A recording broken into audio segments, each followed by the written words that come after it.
Nandamuri hero Kalyan Ram హీరోగా Tollywood daring and dashing director Puri Jagannath దర్శకత్వంలో తెరకెక్కిన సినిమా ఈజం.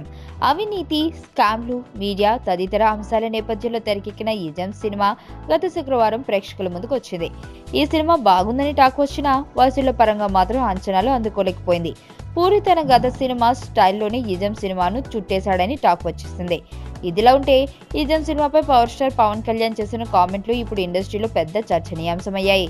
ఓ నందమూరి హీరో సినిమాపై పవన్ చేసిన కామెంట్లు హాట్ గా మారాయి. పవన్ కళ్యాణ్ ఎంతో బిజీ షెడ్యూల్లో ఉన్నా తనతో బద్రీ, కెమెరామెన్ గంగతో రాంబాబు లాంటి సినిమాలు తీసిన దర్శకుడు పూరి జగన్నాథ్ సినిమాలు మాత్రం ఫస్ట్ డేనే చూస్తాడట. అయితే ప్రస్తుతం కాటమరాయుడు సినిమా షూటింగ్ తో పాటు పొలిటికల్ గా కాస్త బిజీ అయిన పవన్ ఈజం సినిమాను లేటుగా ఇటీవలే చూశాడట. ఈ సినిమా చూసిన పవన్ కంటతడి పెట్టుకున్నాడని ఇండస్ట్రీలో టాక్ వినిపిస్తుంది. కళ్యాణ్ రామ్ యాక్టింగ్ చాలా బాగుందని, పూరి తన గత సినిమాల కంటే చాలా విభిన్నంగా ఈ సినిమాను తెరకెక్కించాడని, సినిమాల్లో క్లైమాక్స్ బాగుందని పవన్ మెచ్చుకున్నాడట.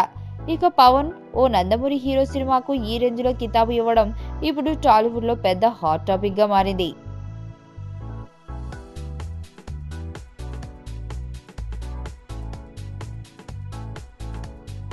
మరణం దేహానికే గాని ఆత్మకు కాదని భగవద్గీత చెప్తుంది. మనిషి బరువెంతున్నా మరణానంతరం 21 గ్రాములు తగ్గుతుందని సైన్స్ చెబుతుంది.